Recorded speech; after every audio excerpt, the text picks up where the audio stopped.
묵과할 수 없습니다. 지난 14일 내란숙의 윤석열에 대한 탄핵 소추안이 가결되면서 내란의 큰 불은 잡혔습니다. 그러나 12.3 윤석열 내란 사태는 아직 끝나지 않았습니다. 현재 진행형입니다. 곳곳에서 내란 잔당들이 준동하고 있습니다. 이에 따라 경제, 외교, 안보도 위기가 가중되고 있습니다. 빠르게 진압하는 것만이 국가를 살리기 위한 최선의 방책입니다. 한덕수 국무총리가 지난 19일 6개 법안에 대해 거부권을 행사했습니다. 대통령의 권한을 대행함에 있어 가장 소극적인 권한 행사만을 해야 할 총리가 가장 적극적인 권한인 거부권을 행사했습니다. 본질적으로 거부권 행사는 기존 윤석열의 국정기조를 그대로 따르겠다는 뜻으로밖에 해석할 수 없습니다. 총리가 내란 대행을 하고 있는 것 아니냐는 의심이 나오는 이유입니다. 내란 속에 윤석열이 파괴한 헌정 질서를 복구할 막중한 책임이 있음에도 국민의 뜻이 아니라 내란 수계의 뜻을 따른 것에 대해 국민적, 역사적 심판을 피하지 못할 것입니다. 거듭 강조하지만 한덕수 총리는 대통령이 아니라 총리입니다. 임명직인 총리가 대통령의 권한을 대행한다고 해서 선출직인 대통령이 될 수 없다는 것은 상식입니다. 총리로서 대한민국의 주권은 국민에게 있고 모든 권력은 국민으로부터 나온다는 헌법 제1조의 정신을 준수하고 지켜야 할 책무가 있습니다.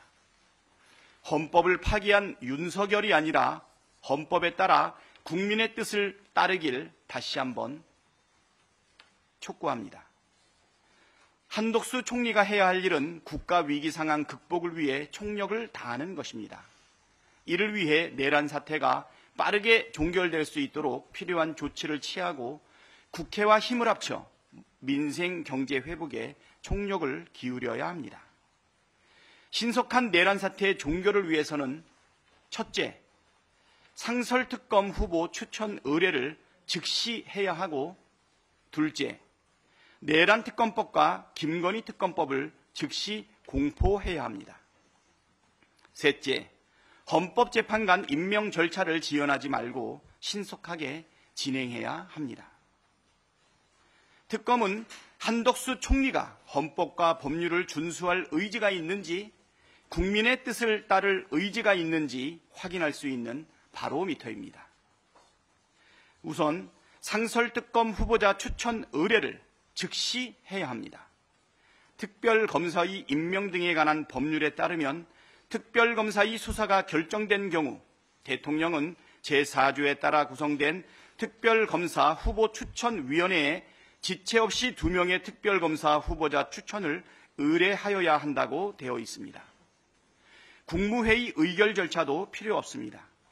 권한대행인 총리가 바로 후보자 추천을 의뢰하면 됩니다. 상설특검 수사 요구안이 정부에 통지된 게 11일입니다. 벌써 10하루째 지체되고 있습니다. 묵과할 수 없습니다. 내란특검법과 김건희 특검법도 즉시 공포해야 합니다. 12.3 윤석열 내란 사태는 결국 내란특검으로 수사하고 기소해야 합니다. 특검이 수사하고 기소하여 사태를 수습하는 것이 최선이고 가장 합리적입니다. 이를 부인할 사람은 없을 것입니다.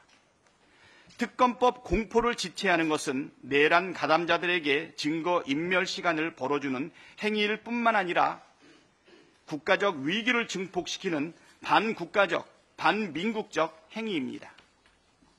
국기문란 중대범죄 의혹인 명태균 김건희 국정농단, 불법 여론조작, 공천 개입, 주가 조작 등에 대한 수사를 거부하거나 늦출 이유 역시 없습니다. 한덕수 총리가 늦어도 24일까지 특검법을 수용하고 공포할 것을 재차 촉구합니다. 31일까지 기다릴 합당한 명분도 이유도 찾을 수 없습니다. 나라가 망하든 말든 국민이 죽든 말든 내란 수계의 화려한 복귀를 꿈꾸는 것이 아니라면 즉시 공포해야 합니다.